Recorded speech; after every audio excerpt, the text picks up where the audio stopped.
Hello guys, स्वागत है आपका आपके अपने चैनल नॉलेज में। तो आज मैं क्लास 12 का फर्स्ट चैप्टर शीत युद्ध का दौर लेकर लौटी हूँ। तो इस वीडियो में आपको शीत युद्ध के बारे में पता चलेगा कि शीत युद्ध क्या होता है और इसके अंदर कौन कौन सी घटनाएं हुई जिसके कारण शीत युद्ध तेज़ हो गया। तो जो शीत युद्ध का मतलब होता है, सबसे पहले तो हमें यह पता होना चाहिए कि शीत युद्ध किसे कहते हैं। तो जैसे नाम से पता चल रहा है, शीत यानी ठंडा, युद्ध मीन्स लड़ाई झगड़ा। तो ऐसा युद्ध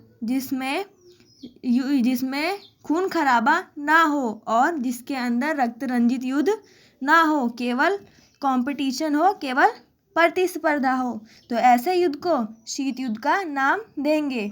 तो आपकी इस फर्स्ट यूनिट में शीत युद्ध के दौर को पढ़ाया गया है। तो शीत युद्ध का जो दौर है वो 1945 से 1991 को माना गया है। तो इसके अंदर 1991 में सोवियत संघ के विघटन के बाद शीत युद्ध का अंत हो गया था, क्योंकि विश्व जो था वो एक महाशक्ति रह गया था। तो इसमें हम यही पढ़ेंगे। तो शीत युद्ध का मतलब आप समझ ही गए होंगे। तो इसमें हमें सबसे पहले इसका परिचय पढ़ना होगा। तो जो आपकी पुस्तक है, जैसे कि आपने अपनी बुक पर देखा होगा, तो उसमें लिखा होता है समकालीन विश्व राजनीति। तो ये क्या होता है? जो समकालीन विश्व राजनीति होती है वो हमारी राजनीति का एक पार्ट है और ये कब से कब तक, ये 1991 के बाद से मानी जाती है। यानी 1991 के बाद, सोवियत संघ के विघटन के बाद, यानी शीत युद्ध के अंत के बाद जो समय आता है उसे समकालीन विश्व राजनीति की संज्ञा दी जाती है। तो आप इस पुस्तक में उसी को पढ़ेंगे तो इसमें आपको पता चलेगा। और हमारा नेक्स्ट पॉइंट आता है क्यूबा मिसाइल संकट। ये सबसे इम्पोर्टेंट पार्ट है आपके सिलेबस का। इसके अंदर आपको क्यूबा मिसाइल संकट से रिलेटेड कई सारे क्वेश्चन पूछे जाते हैं कि क्यूबा मिसाइल संकट कब हुआ और क्यूबा मिसाइल संकट क्या था। ये सीधा सीधा आपके क्वेश्चन आता है और ये 4 मार्क्स का अक्सर पूछा जाता है। तो आपको ये समझना बहुत ही ज़रूरी है कि क्यूबा मिसाइल संकट आखिर क्या था। तो जो क्यूबा मिसाइल संकट था, वो क्यूबा का मतलब है एक छोटा सा द्वीपीय देश। तो जो क्यूबा है वो एक छोटा सा द्वीपीय देश था जो कि अमेरिका से लगा हुआ था। ये लगा तो हुआ था अमेरिका से, लेकिन इसके जो रिश्ते जुड़े थे वो साम्यवादी देश यानी कि सोवियत संघ से जुड़े हुए थे। क्यों जुड़े हुए थे? अब देखिए, हर देश को कुछ ना कुछ पैसा और टेक्नोलॉजी चाहिए होती है। तो इसको जो टेक्नोलॉजी और पैसों की मदद जो करता था वो सोवियत संघ करता था। तो इसीलिए ये सोवियत संघ से अपने आप को जोड़ा रखता था, लेकिन ये था अमेरिका के निकट। तो उस समय आप जानते हैं शीत युद्ध चल रहा था।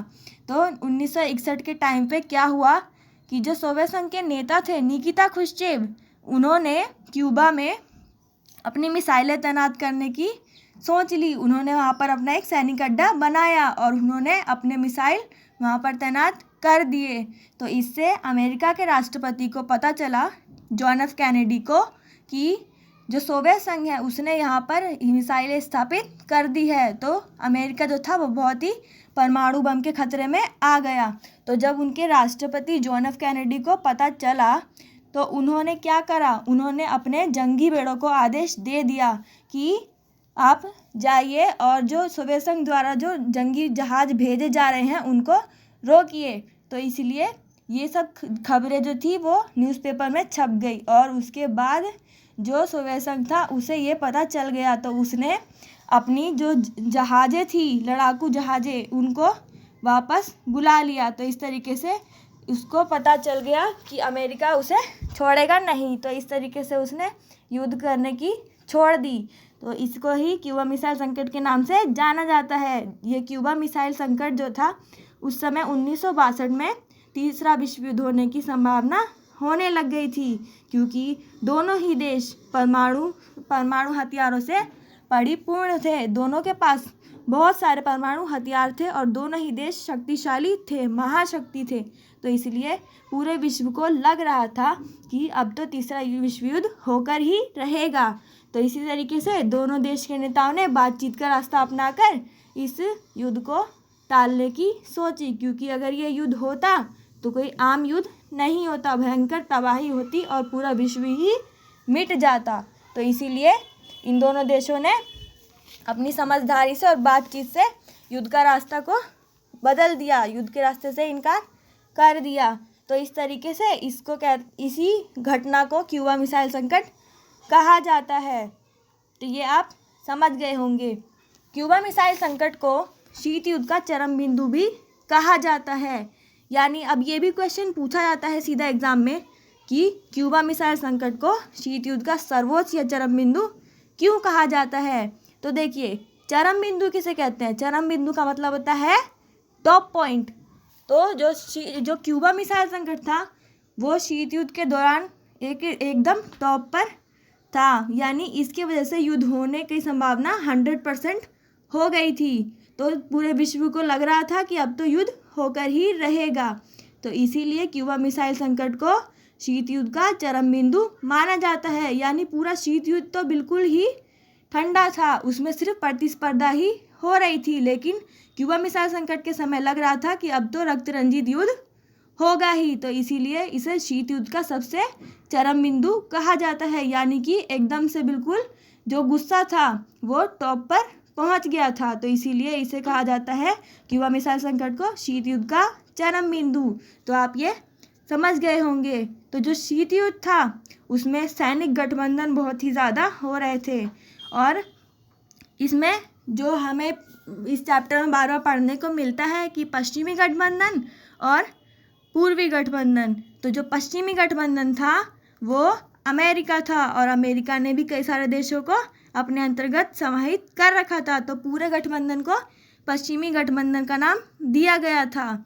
तो इस तरीके से ये पश्चिमी गठबंधन कहलाया।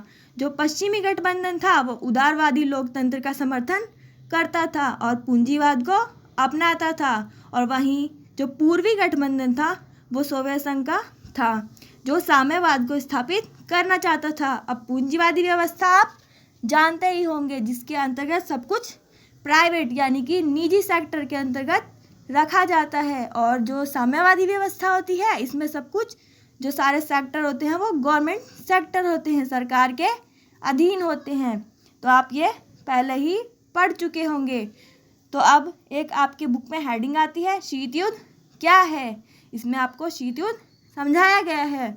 जो शीत युद्ध था वो ऐसा एक युद्ध था जिसके अंदर सिर्फ और सिर्फ प्रतिस्पर्धा थी, यानी कि कंपटीशन था। दोनों अपने अपने हथियारों की आजमाइश करते रहते थे, दोनों ही अपने हथियारों का परीक्षण करते थे, दोनों एक दूसरे को भला बुरा बोलते थे, ना कि रक्त रंजित युद्ध करते थे, सीधा आमने सामने युद्ध नहीं करते थे। तो ऐसी स्थिति को शीत युद्ध कहा गया है। तो जो पहला विश्व युद्ध था वो 1914 से लेकर 1918 के बीच में हुआ था, और जो दूसरा विश्व युद्ध था वो 1939 से लेकर 1945 तक चला था। और ये दोनों ही जो युद्ध थे वो मित्र राष्ट्र और धुरी राष्ट्र के बीच में हुए थे। अब जो मित्र राष्ट्र थे वो एक साथ मिलकर धुरी राष्ट्र के अपोजिट लड़ाई करते थे, यानी कि ये दोनों ही एक दूसरे के अपोजिट थे। तो जो मित्र राष्ट्र थे उसमें उसका नेतृत्व अमेरिका, सोवियत संघ, ब्रिटेन और फ्रांस कर रहे थे, और जबकि धुरी राष्ट्र का नेतृत्व कौन कर रहा था? जर्मनी, इटली और जापान। तो इस तरीके से मित्र राष्ट्र और धुरी राष्ट्रों के बीच में ये दोनों ही विश्व युद्ध हुए थे, प्रथम विश्व युद्ध और द्वितीय विश्व युद्ध। और जैसे ही द्वितीय विश्व युद्ध खत्म हुआ 1945 में, तब से ही शीत युद्ध का आरंभ हो गया, क्योंकि विश्व में दो महाशक्तियां उभर कर आ गई थी। अब जैसे आप जानते ही हैं, डेली लाइफ में भी देखते हैं कि अगर दो चीज़ें बहुत ताकतवर होती है तो उन दोनों में कंपटीशन अपने आप ही हो जाता है। तो ऐसे ही यूएसए और यूएसएसआर के बीच में कंपटीशन बहुत ही तेज़ हो गया था। तो इसी को शीत युद्ध की संज्ञा दी गई है। तो जब शीत युद्ध 1945 में जब अमेरिका ने जापान पर हमला करा था, जिसके अंतर्गत उसने जापान के दो प्रमुख शहर हिरोशिमा और नागासाकी पर परमाणु बम गिराए थे, जिसका असर हमें आज भी देखने को मिलता है। वहाँ के बच्चे आज भी अपंग पैदा होते हैं। तो इस तरीके से जो उन्होंने बम गिराए थे अमेरिका ने, वो बहुत ही ज़्यादा क्षमता के थे। तो इस तरीके से पूछा जाता है एग्ज़ाम में क्वेश्चन कि 1945 में अमेरिका ने जो जापान के 2 शहर हिरोशिमा और नागासाकी पर परमाणु बम गिराए थे, तो उसके लिए उसके आलोचक क्या कहते हैं और समर्थक क्या कहते हैं, दोनों के तर्क बताइए। तो इसलिए जो अमेरिका है उसने जो जापान पर परमाणु बम गिराए थे, तो उसमें जो आलोचक थे यानी कि उसकी निंदा करने वाले, उसकी आलोचना करने वाले, उन्होंने कहा कि अमेरिका को पता था कि जापान कभी भी आत्मसमर्पण नहीं करेगा, तो ऐसी स्थिति में बम गिराना उन्हें नहीं चाहिए था। तो ये उनके आलोचक कहते हैं। और आलोचक कहते हैं कि अमेरिका जो जापान पर बम गिराया था उसका कारण सोवियत संघ को चेतावनी देना था, यानी कि अमेरिका को जापान पर बम नहीं गिराना चाहिए था। ये केवल सोवियत संघ को अपनी ताकतवरी और अपनी हैसियत दिखाने के लिए उसने जापान पर बम गिराए थे, ताकि सोवियत संघ को चेतावनी दी जा सके। तो इसी तरीके से आलोचक तर्क देते हैं। और जो समर्थक हैं वो कहते हैं कि अमेरिका ने ये बम गिराया क्योंकि अमेरिका द्वितीय विश्व युद्ध को तुरंत समाप्त करना चाहता था और अमेरिका और उसके सहयोगी राष्ट्र में हो रहे जनहानि को रोकना चाहता था। तो जो समर्थक है वो तो ये कहते हैं कि अमेरिका ने जो ये लड़ाई की, जो जापान पे बम गिराए, ये द्वितीय विश्व युद्ध को समाप्त करने के लिए गिराए, जबकि आलोचक इससे विपरीत तर्क देते हैं। तो आपको ये दोनों ही तर्क पता होने चाहिए क्योंकि एग्ज़ाम में अक्सर पूछे जाते हैं। तो जो जर्मनी जापान थी, इन दोनों के द्वितीय विश्व युद्ध में इन दोनों की हार हो गई थी क्योंकि ये ध्रुवीय राष्ट्र में शामिल थे। तो इस तरीके से ये था। और आपको एक क्वेश्चन भी ये पूछा जाता है, लिटिल बॉय और फैट मैन, यानी कि इन दोनों बमों के नाम क्या थे जो अमेरिका ने जापान पर गिराए थे। तो पहले का नाम लिटिल बॉय था, दूसरे का नाम फैट मैन था। जो लिटिल बॉय था वो 15 किलो टन की क्षमता थी उसमें, और जो फैट मैन था उसकी 21 किलो टन ग्राम की क्षमता थी। तो इस तरीके से इन दोनों के नाम पूछे जाते हैं कभी कभी 1 मार्क्स के क्वेश्चन में। और जो अब जो उनके द्वारा परीक्षण की जाता है, अमेरिका के द्वारा जो परीक्षण किया जाता है, वो इससे काफ़ी 10 गुना ज़्यादा क्षमता के होते हैं। अब जो वो बमों का परीक्षण करता है वो 10 से 15 हज़ार किलो टन के होते हैं। तो इस तरीके से उस समय बहुत ही ज़्यादा प्रतिस्पर्धा हो रही थी। और एक क्वेश्चन आता है अपरोध का सिद्धांत, पूछा जाता है कि रोक या अपरोध का सिद्धांत किसे कहा जाता है। तो ये भी क्वेश्चन कभी कभार एग्ज़ाम में ये क्वेश्चन भी अक्सर पूछा जाता है 2 मार्क्स या 1 मार्क्स के क्वेश्चन में कि अपरोध या रोक का सिद्धांत किसे कहा जाता है। तो दोनों महाशक्तियाँ जो थी उन्होंने रोक या अपरोध का सिद्धांत लागू कर रखा था। इसके अंदर क्या था कि जो परमाणु, ये इन दोनों देशों का मानना था कि अगर परमाणु युद्ध होगा भी तो इतना गंभीर होगा अब कि इसका पता करना ही मुश्किल हो जाएगा कि इस युद्ध में विजेता कौन है। तो इस तरीके से ये पता ही करना मुश्किल हो जाएगा। अगर कोई देश अपने दुश्मन देश पर हमला करके परमाणु हथियारों को नष्ट करने का प्रयत्न भी करेगा, अगर कोई देश दोनों में से अपने दुश्मन यानी कि अपने कॉम्पिटिटिव इसके ऊपर हमला करके इसके पूरे परमाणु हथियारों को नष्ट करने की कोशिश भी करेगा, तो दूसरे देश के पास उस देश को बर्बाद करने के लिए काफ़ी सीमा तक हथियार बच जाएंगे। तो इस तरीके से इसी को रोक या अपरोध का सिद्धांत कहा गया था। और फिर आपके में नेक्स्ट पॉइंट आता है कि द्विध्रुवीय विश्व का आरंभ। तो देखिए 1945 में द्वितीय विश्व युद्ध समाप्त हो गया था और पूरा विश्व 2 ध्रुवीय बन गया था, यानी पूरे विश्व में 2 महाशक्तियाँ ही शेष बच गई थी, अमेरिका और दूसरा था सोवियत संघ।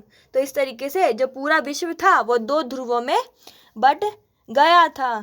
तो इस स्थिति में विश्व के अन्य सारे देश, सिर्फ एक ही रास्ता बचा था उनके पास कि वो अपनी सुरक्षा के लिए दोनों महाशक्तियों में से किसी भी एक महाशक्ति के साथ जुड़ जाएं ताकि उनकी सुरक्षा वो कर सकें। तो इस तरीके से वो अपने आप को इन दोनों महाशक्तियों में से किसी में जोड़ लेते थे। एक दूसरे के विरोधी गुटों के छोटे देशों ने अपने अपने निजी लाभ के लिए महाशक्तियों की शरण ली। अब ये भी क्वेश्चन पूछा जाता है कि जो छोटे देश थे वो महाशक्तियों की शरण क्यों लेते थे? तो इसीलिए लेते थे ताकि उनकी दूसरी महाशक्ति से सुरक्षा हो सके। इन छोटे देशों को महाशक्तियों की तरफ से कई सारी सहायता दी जाती थी। जो प्रतिद्वंदी देश था, जैसे कि किसी देश ने सोवियत संघ की शरण ले ली, तो उस सोवियत संघ क्या करेगा? उसे अमेरिका से सुरक्षा दिलाएगा, यानी कि प्रतिद्वंदी जो उसकी कॉम्पिटिटिव जो महाशक्ति है उससे बचाएगा, उसकी गारंटी देगा। तो इस तरीके से वो हर देश किसी न किसी गुट में शामिल हो जाते थे, पश्चिमी गुट में या पूर्वी गुट में। तो इसी ऐसे ही वो शामिल हो जाते थे और इसके लिए हथियार और आर्थिक सहायता भी वो देता था। जो देश उसके साथ शामिल हुआ है उसे वो हथियार और आर्थिक सहायता यानी कि पैसों की मदद भी करता था। इन छोटे देशों को अपने पड़ोसी देशों से प्रतिद्वंद्विता थी। इस प्रकार महाशक्तियों के नेतृत्व में छोटे देशों के गुटों की व्यवस्था से पूरे विश्व के दो गुटों में बढ़ जाने का खतरा पैदा हो गया। अब देखिए, सारे देश क्या कर रहे थे? अपनी सुरक्षा के लिए और अपनी आर्थिक इकोनॉमी को चलाने के लिए क्या कर रहे थे? किसी न किसी देश के साथ, किसी न किसी महाशक्ति के साथ जुड़ जा रहे थे। इस तरीके से पूरा जो देश था, पूरा जो विश्व था ना, वो दो गुटों में पैदा हो रहा था। तो इस तरीके से अपना देश, जो अपना पूरा विश्व था, वो दो भागों में बढ़ जाता। तो इसी विभाजन को रोकने के लिए, ये विभाजन यूरोप में पूरी तरीके से हो चुका था। इस विभाजन को रोकने के लिए एक नया संगठन बना जिसे कहा जाता है गुटनिरपेक्षता की नीति, यानी नॉन एलिजमेंट मूवमेंट। तो इस तरीके से NAM का उदय हुआ। और जो पश्चिमी गठबंधन था यानी कि अमेरिकी गुट, उसने अपने आप को एक संगठन का रूप दिया जिसे नाटो कहा जाता है। तो जो पहला पॉइंट आप देख पा रहे हैं, ये लिखा है नाटो, यानी कि नॉर्थ अटलांटिक ट्रेड ऑर्गेनाइजेशन, यानी कि नॉर्थ अटलांटिक संधि संगठन। तो ये अमेरिका के द्वारा तैयार किया गया था 1949 में और इसमें पूरे 12 देश शामिल थे। इस संगठन ने यह घोषणा कर दी थी कि अगर उत्तरी अमेरिका या यूरोप के इन देशों में से किसी भी देश पर हमला होता है तो इस संगठन के सभी देश जो भी इसमें शामिल है, यानी कि 12 के 12, अगर एक पर भी हमला होता है तो 12 के 12 अपने ऊपर हमला मानेंगे। और इस तरीके से अगर एक पर हमला हुआ तो बाकी के 11 क्या करेंगे? जिसने हमला करा है उसके विरुद्ध हमला करेंगे। तो अगर एक पर भी हमला होता है तो जो बाकी के 11 हैं वो सब अपने ऊपर भी हमला मानेंगे। तो ये उन्होंने घोषणा कर दी थी। तो आप ये समझ गए होंगे। और जो दूसरा था पश्चिमी गुट, यानी कि सोवियत संघ का गुट, इन्होंने तो अमेरिका ने अपना एक गुट बनाया, अमेरिका ने अपना एक संगठन बनाया। तो इस तरीके से सोवियत संघ कैसे पीछे रह जाता? तो उसने भी वार्सा पैक्ट बनाया 1955 में, यानी कि वार्सा संधि की। तो जैसे सैन्य संगठन जो अमेरिका ने बनाया था नाटो, उसमें सैन्य संगठन था वो, ऐसे ही सोवियत संघ ने भी वार्सा पैक्ट की स्थापना 1955 में कर ली। इस संगठन का क्या काम था? जैसे पश्चिमी संगठन नाटो में जो देश शामिल थे उनका मुकाबला करना, यानी कि अगर वो किसी पर हमला करते हैं तो जो वार्सा पैक्ट में शामिल देश है वो उनके खिलाफ मुकाबला करेंगे, उनके खिलाफ कार्यवाही करेंगे। तो ऐसे ही कंपटीशन का ही ये सब काम हो रहा था। तो आप ये समझ गए होंगे। तो कभी कभी क्वेश्चन पूछा जाता है कि शीत युद्ध के दायरे किसे कहते हैं, यानी कि शीत युद्ध के दायरों से क्या अभिप्राय है?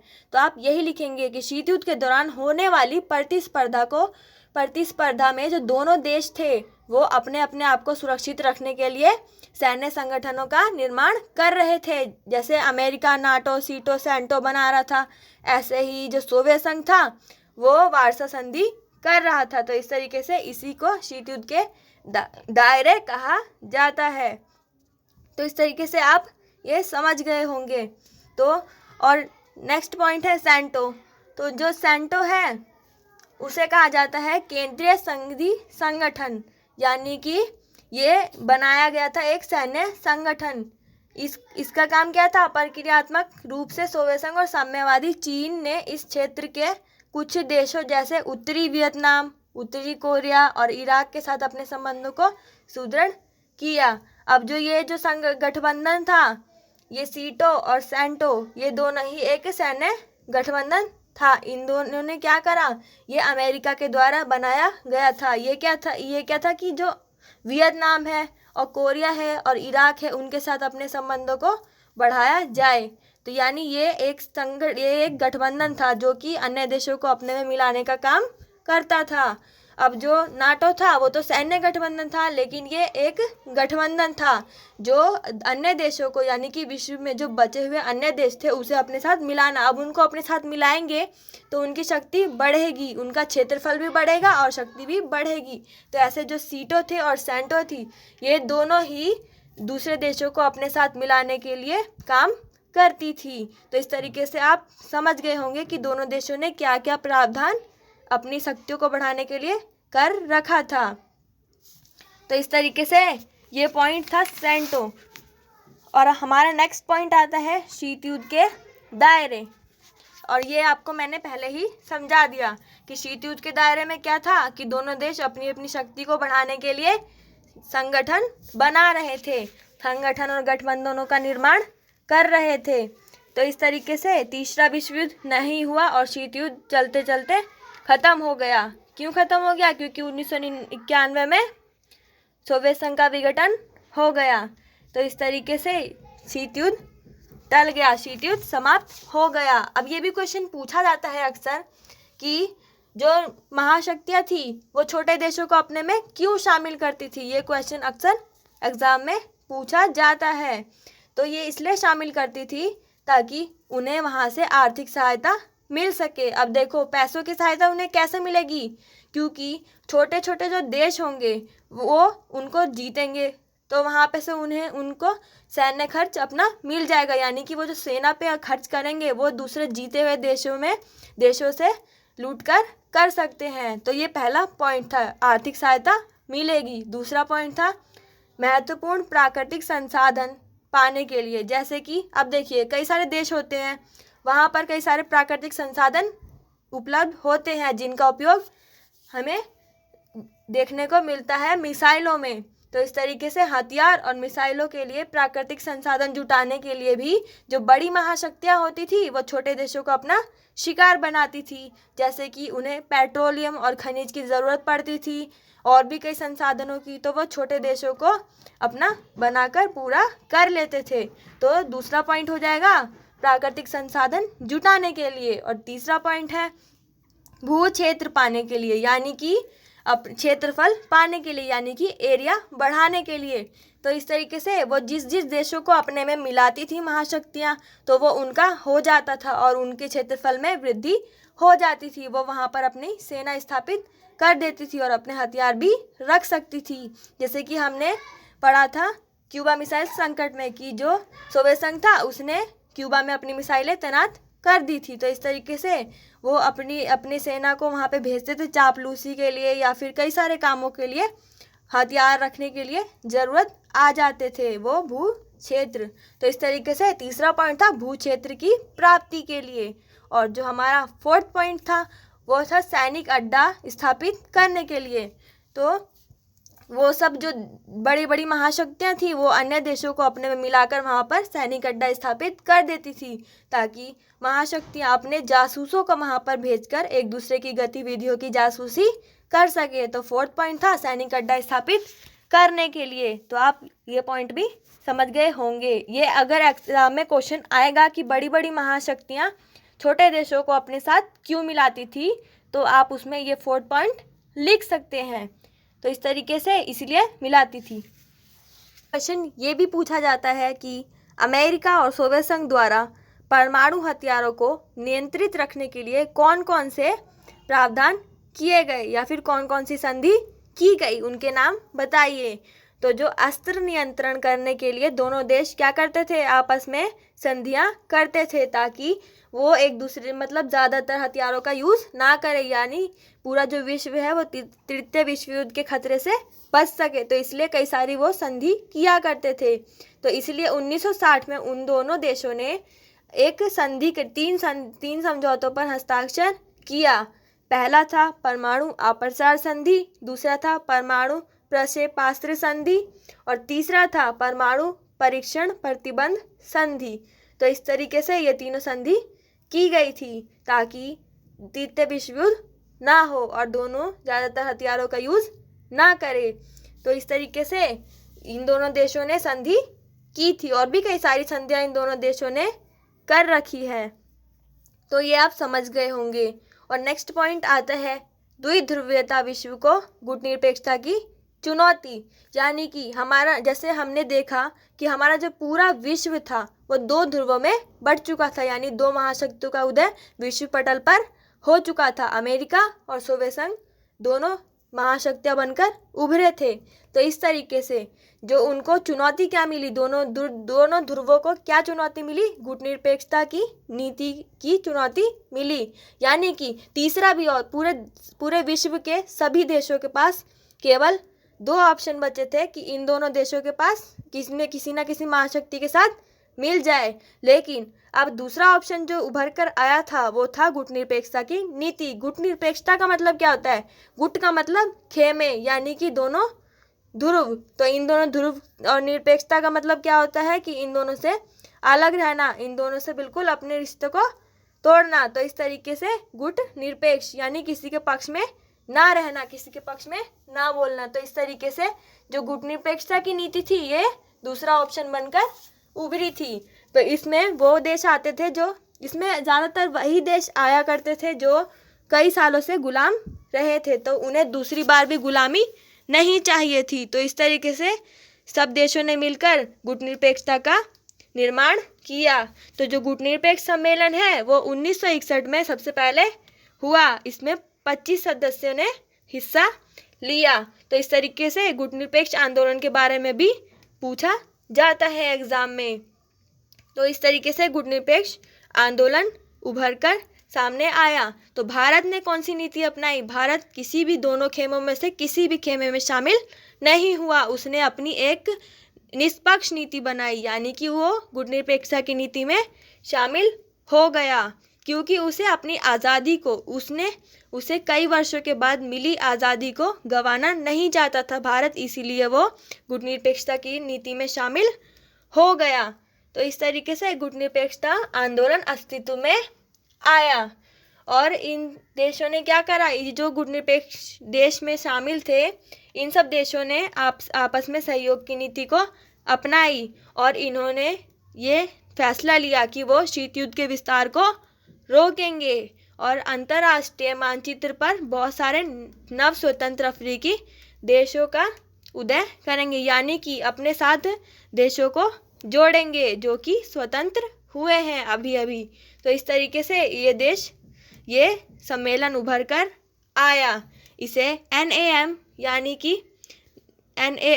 कि गुटनिरपेक्ष आंदोलन नॉन अलिजमेंट मूवमेंट के नाम से भी जाना जाता है। और आज के समय में इसकी सदस्य संख्या कितनी हो गई, 116 हो गई है और 15 इसमें पर्यवेक्षक देश भी शामिल हो गए हैं। तो इस तरीके से इसमें वृद्धि होती ही जा रही है। तो आप ये समझ गए होंगे। एग्जाम में ये भी पूछा जाता है कि क्या गुटनिरपेक्षता की नीति तटस्थता की नीति थी क्या, तो ये क्वेश्चन पूछा जाता है। तो जो गुटनिरपेक्षता की नीति है वो केवल और केवल दोनों गुटों से अपने आप को अलग रखने की नीति है, ना कि तटस्थता की नीति। अब तटस्था क्या होता है, तटस्था होता है अंतर्राष्ट्रीय मुद्दों से, अंतर्राष्ट्रीय फैसलों से अपने आप को अलग रखना। तो भारत ने ऐसा नहीं किया था, जो भी गुटनिरपेक्षता में शामिल थे उन्होंने ऐसा नहीं किया था। वो केवल अपनी स्वतंत्रता को बनाए रखने के लिए गुटनिरपेक्षता की नीति को अपना रखे थे। गुटनिरपेक्षता में वो गुटों से अलग रहते थे और अंतर्राष्ट्रीय फैसलों में शामिल होते थे। तो इस तरीके से इस क्वेश्चन का आंसर होगा कि गुटनिरपेक्षता की नीति तटस्थता की नीति नहीं थी, बल्कि गुटों से अपने आप को दूर रखने की नीति थी। तो इस तरीके से गुटनिरपेक्षता की नीति तटस्थता की नीति नहीं थी। तो हमारा नेक्स्ट पॉइंट आता है नव अंतर्राष्ट्रीय आर्थिक व्यवस्था, यानी कि NIEO, यानी कि नीओ, यानी कि न्यू इंटरनेशनल इकोनॉमिक ऑर्डर। तो ये क्या है, अब इसे हम समझते हैं।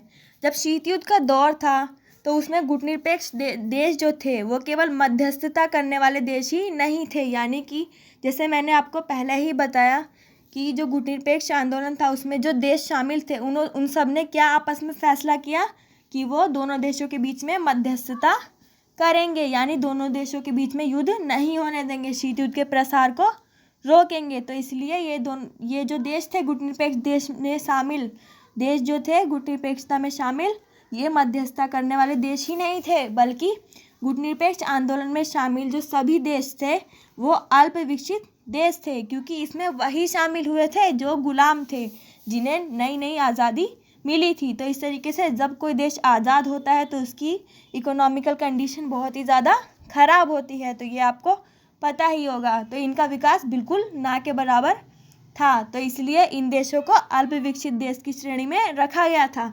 किन देशों को? गुटनिरपेक्ष आंदोलन में सम्मिलित सभी देशों को। इन देशों के सामने कई सारी चुनौतियां थी, जैसे आर्थिक विकास करने की चुनौती, और अपनी स्वतंत्रता को बनाए रखने की चुनौती, और अपनी देश की जनता को निर्धनता से बचाने की चुनौती, स्थायी विकास करने की चुनौती। इस तरीके से इनके पास कई सारी चुनौती थी। तो आर्थिक विकास में कमज़ोर रहने से उन्हें धनी देशों पर आश्रित रहना पड़ सकता था।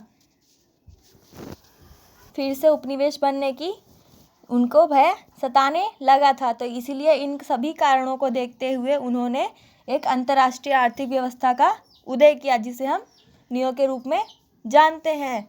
तो इसका आरंभ उन्होंने 1972 में संयुक्त राष्ट्र संघ यानी UNA, उन्होंने व्यापार और विकास से संबंधित सम्मेलन United nation conference on trade and development यानी UNCTAD नाम से एक पॉलिसी पेश की, रिपोर्ट पेश की, जिसका शीर्षक था toward a new trade policy for development, यानी विकास के लिए काम करना।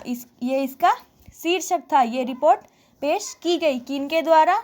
सभी गुटनिरपेक्ष आंदोलन में शामिल देशों के द्वारा। कहाँ पर? UNA में। कब? 1972 में रिपोर्ट पेश की गई।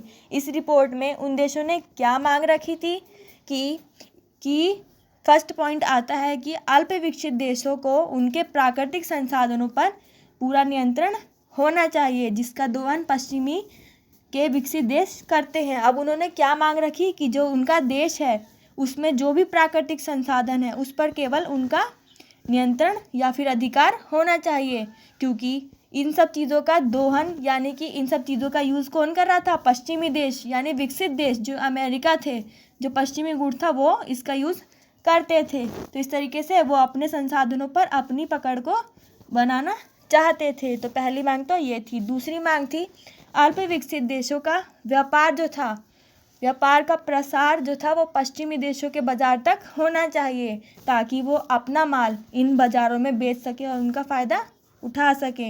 यानी दूसरी मांग उनकी ये थी कि जो उनके सारे प्रोडक्ट हैं उन्हें पश्चिमी देशों यानी कि विकसित देशों में बेचने की इजाज़त दी जा सके, ताकि वो ज़्यादा से ज़्यादा लाभ कमा सके और आर्थिक स्थिति को मजबूत कर सके। तो इसकी ये दूसरी मांग थी। और तीसरी मांग क्या थी कि पश्चिमी देशों से आयात की जा रही प्रौद्योगिकी की लागत कम हो, यानी कि जो पश्चिमी देशों से वो टेक्नोलॉजी मंगाते थे उसकी लागत यानी कि उसका जो कॉस्ट था वो कम हो, ताकि वो उनका इस्तेमाल कर सके। तो ये उनकी तीसरी मांग थी कि जो टेक्नोलॉजी है उनको ख़रीदने के लिए जो उन्हें कॉस्ट देना पड़ता है वो बहुत ही ज़्यादा कम होना चाहिए, क्योंकि वो अल्प विकसित देश हैं, वो गरीब देश हैं। तो इस तरीके से उनकी ये तीसरी मांग थी। और जो इनकी चौथी मांग थी वो थी अंतर्राष्ट्रीय आर्थिक संस्थानों में अल्प विकसित देशों की भूमिका में वृद्धि हो। अब जैसे अंतर्राष्ट्रीय आर्थिक संस्थान क्या होते हैं? जो कि पूरे इंटरनेशनल लेवल पर आर्थिक मदद करते हैं जो भी गरीब देश होते हैं, जैसे कि IMF, वर्ल्ड बैंक। तो ऐसे इस तरीके के जो संस्थान होते हैं जो इंटरनेशनल लेवल पर होते हैं गरीब देशों की मदद के लिए, तो वहाँ पर जो अल्प विकसित देश है, जो NAM के देश है, यानी कि जो गुटनिरपेक्ष आंदोलन में शामिल थे, उन देशों की भूमिका इसमें बढ़े। तो इस तरीके से ये 4 मांगे थी। तो ये आप समझ गए होंगे। ये क्वेश्चन सीधा सीधा पूछा जाता है कि 1972 में UNA में जो रिपोर्ट पेश की गई थी, उनकी क्या क्या मांगे थी। तो ये उनकी 4 मांगे थी। तो आप समझ गए होंगे। अब हमारा नेक्स्ट पॉइंट आता है भारत और शीत युद्ध। तो इसमें बताना है कि भारत ने कैसे मध्यस्थता के रूप में शीत युद्ध में काम किया, यानी कि उसने शीत युद्ध के समय भारत कैसी स्थिति में था। विश्व स्तर पर भारत की नीति ना तो नकारात्मक थी और ना ही निष्क्रिय थी, यानी कि भारत ने केवल गुटनिरपेक्षता की नीति को अपनाया था, ना कि तटस्थता की नीति को अपनाया था। तो इस तरीके से भारत अंतर्राष्ट्रीय मामलों में अपनी रुचि लेता था और उसमें शामिल भी होता था। उसने तटस्थता की नीति नहीं अपनाई थी। तो इस तरीके से उसने गुटनिरपेक्षता की नीति अपनाई थी। विश्व को नेहरू ने एक बार फिर से यह बताया कि गुटनिरपेक्षता की नीति कोई पलायन की नीति नहीं है। अब ये पलायन क्या होता है? पलायन का मतलब होता है कि मूवमेंटलेस, यानी कि भारत निष्क्रिय नहीं रहेगा। भारत केवल ऐसे ही नहीं रहेगा, बल्कि वो सभी देश अंतर्राष्ट्रीय मामलों में शामिल होगा। तो इस तरीके से ये पलायन की नीति नहीं थी। तो ये पॉइंट था। तो उसके बाद यहाँ तक जानकारी भी रखना आपके लिए ज़रूरी है कि भारत ने गुटनिरपेक्ष आंदोलन के दूसरे सदस्य को भी ऐसे काम करने के लिए शामिल रखा कि वो तटस्थता की नीति को ना अपनाए। शीत युद्ध के दौरान भारत ने सदैव उन क्षेत्रीय और अंतर्राष्ट्रीय संगठनों को भी सक्रिय रखने का प्रयत्न किया जो अमेरिका या सोवियत संघ के गुटों से संबंध नहीं रखते थे, यानी कि जो इन दोनों महाशक्तियों से अलग थे, उन्हें भी ये सभी देश भारत जो था स्पेशली वो NAM में शामिल करता था और गुटनिरपेक्षता की नीति को अपनाने के लिए प्रेरित करता था और तटस्थता की नीति को अपनाने से मना करता था। तो इस तरीके से, और ये भी क्वेश्चन एग्जाम में अक्सर पूछा जाता है कि गुटनिरपेक्षता की नीति को अपनाने में भारत के क्या हित थे, यानी कि भारत ने गुटनिरपेक्षता की नीति को ही क्यों अपनाई, वो दोनों खेमे में शामिल क्यों नहीं हुआ।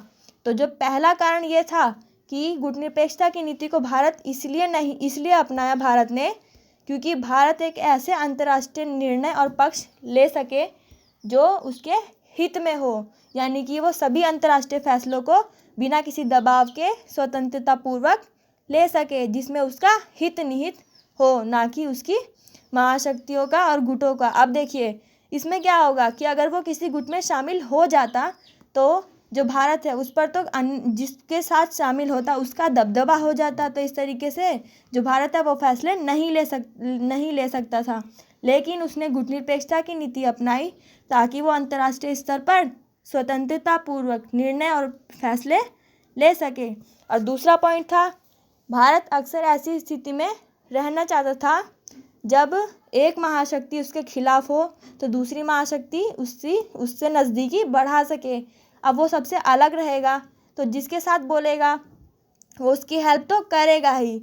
अगर कोई एक महाशक्ति उसके खिलाफ हो जाए तो दूसरी महाशक्ति उसकी मदद कर सके, तो वो ऐसी कंडीशन बना के चलना चाहता था।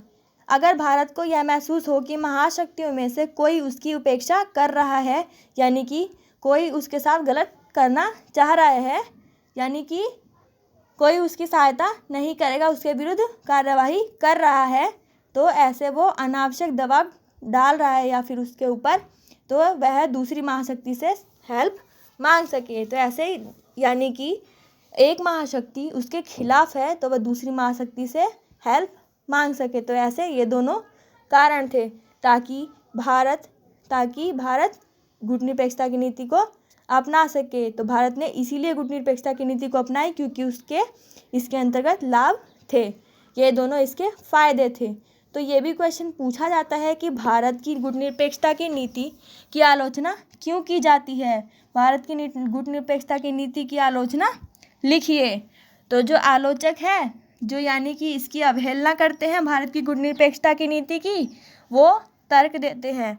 तो वो पहला तर्क देते हैं कि भारत की जो गुटनिरपेक्षता की नीति है वो सिद्धांत विहीन है, यानी कि उनका कोई अपना रूल नहीं है, वो किसी के भी साथ शामिल हो जाते हैं, जिसकी तरफ फ़ायदा देखते हैं उसकी तरफ शामिल हो जाते हैं। तो इस तरीके से उन्होंने कहा, जो आलोचक है उन्होंने तर्क दिया कि भारत की गुटनिरपेक्षता की नीति सिद्धांत विहीन है। उन्होंने तर्क दिया कि भारत अपने राष्ट्रीय हितों की पूर्ति के नाम पर अक्सर महत्वपूर्ण फैसले लेने में कतराता रहता है। और वो आलोचक जो है वो दूसरा तर्क देते हैं कि भारत के व्यवहार में स्थिरता और सुनिश्चितता का अभाव है, यानी कि भारत जो कहता है वो करता नहीं है, उसमें कोई सुनिश्चितता है ही नहीं। और कई बार भारत की स्थिति काफ़ी विरोधाभासी भी रही है। महाशक्तियों के गुटों में शामिल होने पर दूसरे देशों की आलोचना करने वाला भारत खुद सोवियत संघ में शामिल हो गया था। कब? 1971 में। अब जो 1971 था उसमें जो भारत था उसने सोवियत संघ के साथ अपनी दोस्ती को बढ़ाई थी। उसने एक संधि पर हस्ताक्षर किए थे, क्योंकि वो बांग्लादेश में, उस समय आपको पता होगा कि 1971 में बांग्लादेश में लड़ाई हो रही थी, बांग्लादेश का विभाजन हुआ था। तो इस तरीके से वो सोवियत संघ से सैन्य मदद चाहता था और राजनीतिक मदद चाहता था। तो इसलिए उसने अमेरिका से मदद नहीं मांगी और सोवियत संघ से मांगकर एक संधि पे हस्ताक्षर कर ली। तो आलोचक ये कहते हैं कि भारत की जो नीति है वो सुनिश्चित ही नहीं है। वो 1971 में सोवियत संघ के साथ मिल गया था। वो तो वैसे कहता है कि वो गुट से अलग है, लेकिन उसने सोवियत संघ के साथ संधि कर ये दिखा दिया कि भारत की जो नीति है उसमें सुनिश्चितता है ही नहीं, वो जो कहता है वो करता ही नहीं। तो आप ये दूसरा पॉइंट समझ गए होंगे। तो इस तरीके से आज का आपका ये यूनिट ख़त्म होता है। अगर आपको वीडियो पसंद आए तो इसे लाइक कर दीजिएगा और अपने फ्रेंड्स के साथ और अपने जूनियर्स के साथ इसे शेयर ज़रूर कीजिएगा और हमारे चैनल को सब्सक्राइब कर दीजिएगा और शेयर कर दीजिएगा अपने फ्रेंड्स के साथ और सब्सक्राइब करना नहीं भूलिएगा।